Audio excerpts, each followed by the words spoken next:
네, 안녕하십니까, 여러분. 우리 선관위에 참 많은 문제점이 있고, 그래서 해체론까지 이제 대두된 마당인데요.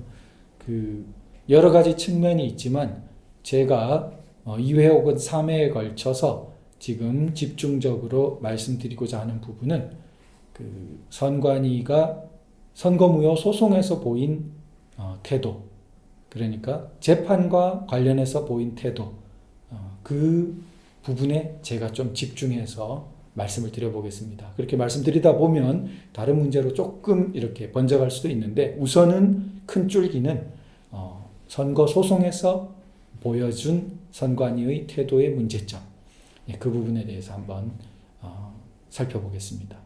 구체적으로 이제 가장 최근에 변론 종결이 이루어진 파주을 사건을 가지고 좀 말씀드려 보겠습니다. 파주을 사건이 이제 6월 15일에 변론 종결이 우리 변호인단의 반대에도 불구하고, 소송 대리인의 반대에도 불구하고 재판부에 의해 이루어졌는데, 이게 이제 연수을 판결이 난 지 약 1년 정도 뒤죠. 그러니까 문제가 많은 연수을 판결을 지나고 1년이나 더 지났는데도 참 개선이 없었습니다. 그러면은 구체적으로 선관위의 어떤 선거 소송 수행과 관련해서 어떤 문제가 있는지, 너무나 많은 문제가 있는데요. 그 중에 큰 것부터 우리 한번 살펴보도록 하겠습니다. 화면을 보시면은 이제 파주을 지역구의 투표록이 나옵니다. 이제 여기 보시면 금촌 이동 제2투표소라고 딱 적혀 있거든요. 그러니까 2020년 4월 15일, 참 이제는 먼 기억처럼 우리에게 들리는군요. 그 선거로 되었던 국회의 임기가 거의 지금 이제 1년도 안 남았습니다. 그런 동안 이 문제가 아직 이렇게 해결되지 못하고 있다는 것이 너무나 우리에게 참 슬픔도 주고 그런데요. 자, 그때 3년도 더 전인 2020년 4월 15일 투표 당일에 이쁜 글씨로, 이렇게 손글씨로 공무원이 이렇게 성실하게 수행한 겁니다. 임무를. 자, 어떤 글씨를 써놓았습니까? 이 투표록에 오전 9시 30분 때에 약 20장의 투표용지가 투표관리관 도장 날인 없이 선거인에게 교부됨, 이렇게 써놓았어요. 자, 그 밑에는 또 어떻게 써놓았습니까? 국회의원 선거투표 1년 번호지 한 건에 대하여 절취하지 못함. 이런 투표록은 그 투표 당일에 이상 상황이 있을 때 기재해 놓는 거거든요. 특기사항이. 거기 보시면은 10번 이래가지고 그 밖에 특기사항, 이렇게 해서 투표관리상의 특기사항을 이렇게 적도록 되어 있습니다. 보시면은요, 어떨 때는 인쇄가 잘못되어 가지고 재교부했다, 이런 것들을 적어 놓기도 합니다. 상단이 잘못됐다, 하단이 잘못됐다, 이런 거 적어 놓기도 해요. 자, 이렇게 하는 투표록에 분명히 뭐라고 적혀 있습니까? 20장은 도장 날인이 없이 교부돼 버린 거예요. 왜 이런 일이 생겼을까요? 시간이 초창기잖아요. 그러니까 어수선할 때 뭔가 규칙을 잘 모르는 소위 신참 이런 관리요원이 들어왔을 수도 있고, 정확히 우리가 그 이유는 증언을 들어보기 전에 모르겠죠. 그러나 이렇게 손글씨로 적을 정도로 신빙성이 굉장히 높죠. 이거 거짓으로 왜 적겠습니까? 거짓으로 적을 이유가 잘 없잖아요. 그러니까 이런 일이 일어났을 개연성은 99% 엄청 높은 거죠. 게다가 손글씨로. 자, 그래서 근데 그 일어난 일은 어떻다고 되어 있는 거예요? 도장 날인 없이 20장이 교부돼 버린 겁니다. 만약 그게 회수됐으면 여기 적겠습니까? 필요 없죠. 그러면 새로운 게 교부되어 가지고 정상적으로 날인되고 가니까. 이거는 하는 사이에 벌써 함으로 들어가 버린 겁니다. 함으로 들어가고 나면은 회수할 방법이, 회수하면 되겠습니까? 안 되죠. 오히려 회수할 수 없죠. 그러니까 특기사항이 돼버린 겁니다. 큰일 났네. 나중에 되면은 이것 때문에 저 표가 무효가 되면 어떡해. 그럴 수 있잖아요. 그러니까 성실한 공무원, 성실한 이 관리하는 사람이 이렇게 또박또박 적어 놓은 겁니다. 나중에 개표할 때 이런 게 나오더라도 무효로 하지 말아주세요, 이런 뜻이죠. 이것은. 자, 그래서 우리 실수로 이게 그만 들어가 버렸어요. 그러나 그 사람들 문제없는 투표지입니다. 이렇게 한 거예요. 자, 그 다음에는 1년 번호지 당일 때 거는 이렇게 가위로 오리거나 해서 딱딱 떼고 주잖아요. 번호표는 따로 모으지 않습니까? 근데 그만 그거를 미절치한 채로 한 장을 또 줘버린 거예요. 이렇게 됐단 말이죠. 그런데 그래요. 그럴 수 있어요. 근데 어떻게 되죠? 문제는 재검표 때 가보니까 이 금촌 이동 이투표소, 투표소 단위, 동 단위 다 나뉘어서 보관되어 있습니다. 그렇지 않겠습니까? 투표함이 와가지고 개표를 하면은 동 단위, 투표소 단위로 개표하고 동 단위, 투표소 단위로 다 통계가 나뉘어져 나옵니다. 우리 선거 통계 보시면은 다 나뉘어져 나옵니다. 그러니 개표한 결과 투표지들을 그대로 또 모아 놓는 것이 정상이죠.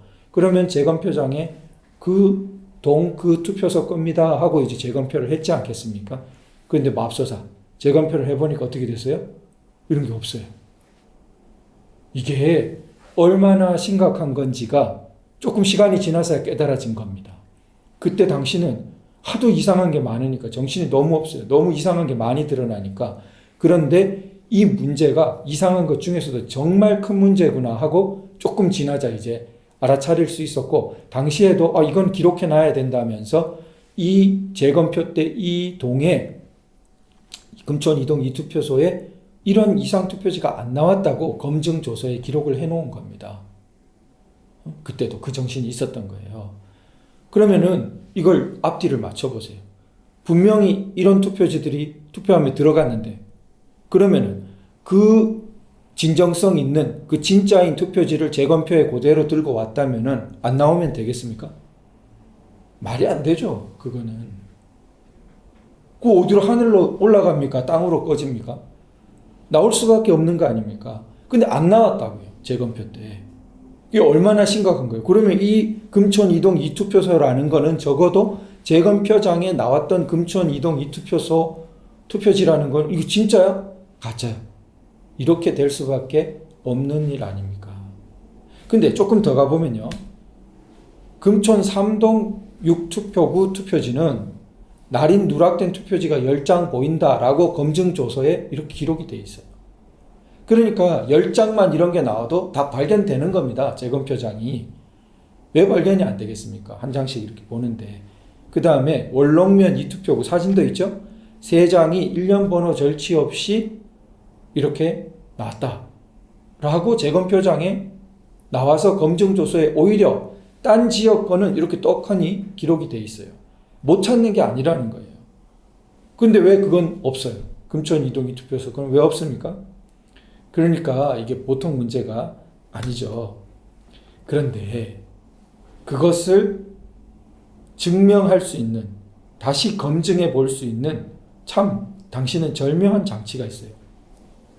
그때 QR코드나 이런 게 하도 문제가 되어가지고 뭘 더 했냐 하면은 투표지들을 이미지 파일을 새로 다 떴어요. 그때. 다시 분류기에 막 넣어가지고. 다 떴으니까 그거를 해시값이라고 변조하기 어려운 것까지 떠가지고 봉인을 해가지고 대법원에 이렇게 지금 사진처럼 저렇게 보관을 해놨다. 그러면은 검증조서상에 이거 안 나왔는데 라고 이상하다 한 게 혹시 우리가 못 본 것 아니야? 이렇게 될 거면은 이 이미지 파일을 보면 되죠. 이미지 파일에 있어야죠. 이미지 파일에도 없다는 건 말이 안 되죠. 한 장 한 장 새로 떴잖아요.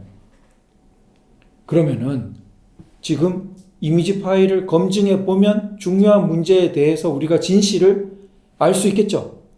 자, 여기에 더 나아가서 선관위조차 미리 자기들 2020년 4월 15일에 분류기 통과하면서 만든 이미지 파일이라고 우리 원고 요청에 의해서 제출된 것도 있었어요. 이것이 원본인지 의심스러웠지만 어쨌든 자기들은 원본대로 뜬 것이라면서 미리 제출해 놓은 것도 있어요.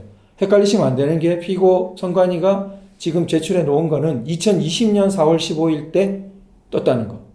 아까 좀 전에 USB에 봉인해가지고 딱 해놓은 거. 이것은 재검표장에서 새로 이미지 파일 뜬 거.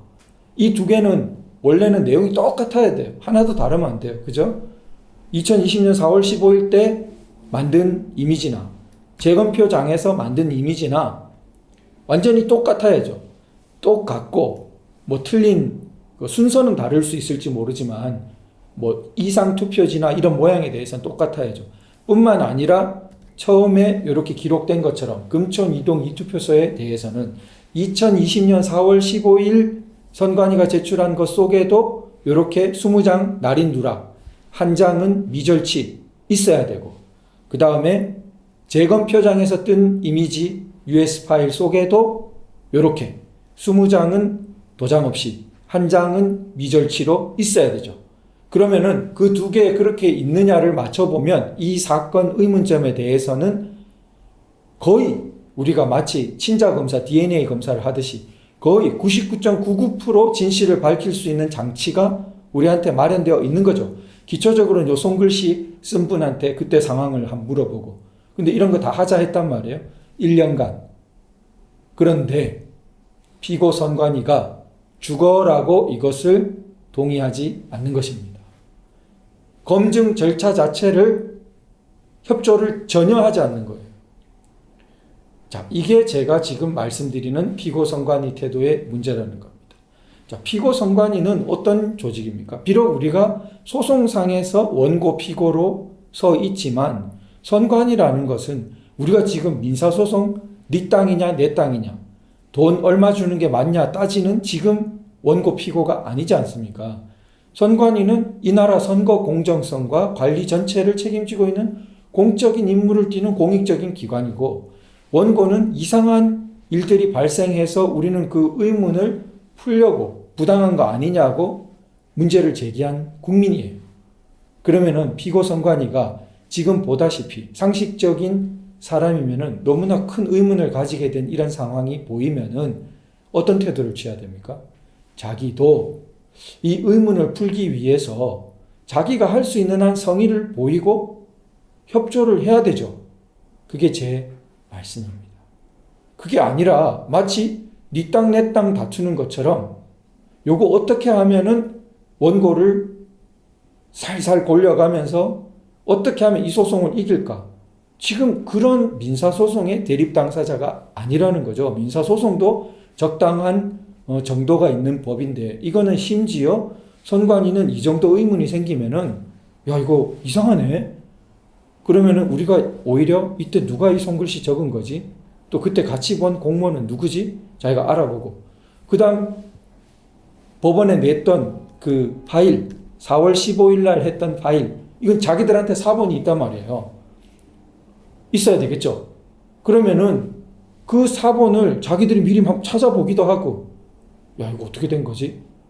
그리고 이거 지금 USB 공개 검증해보자고 그러면은 재검표 때 공개 검증 뜬 거 공개 검증해보자 하면은 아 진짜 그거 해야 된다고 생각하고 이렇게 해야 공적인 기관의 책임을 다하는 거라는 거죠. 근데 선관위는 완전히 반대. 이것을 문제가 안 되게 하려고 절대 여기에 대해서는 대답을 안 합니다. 아주 제일 나쁜 방법인 거죠. 뭐라고 변명을 하면은 이게 쟁점이구나라고 드러나거든요. 그러니까 소송 기술 중에 아주 못된 기술로 다 대꾸를 안 하는 거예요.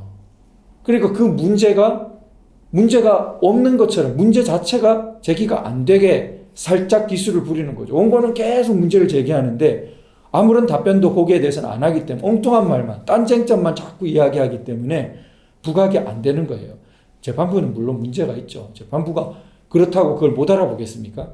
그런데 우선 피고 선관위의 태도가 이래서 되겠냐 말이에요. 자기들이 공적인 기관인데 자기들이 조사를 해봤어야 되고 기초적으로 조사해 볼 수 있고, 그런데 하나도 하지 않고 오히려 못되게 요거 어떻게 되면은 쟁점이 되지 않을까, 나쁜 머리를 써가지고 절대 거기에 대해서는 한마디도 하지 말아야지 요렇게 해가지고 오히려 증인 신청하고 증거 공개 검증해보자는데 반대만 하고 방해만 하고, 요즘은 이제 아예 반대를 합니다.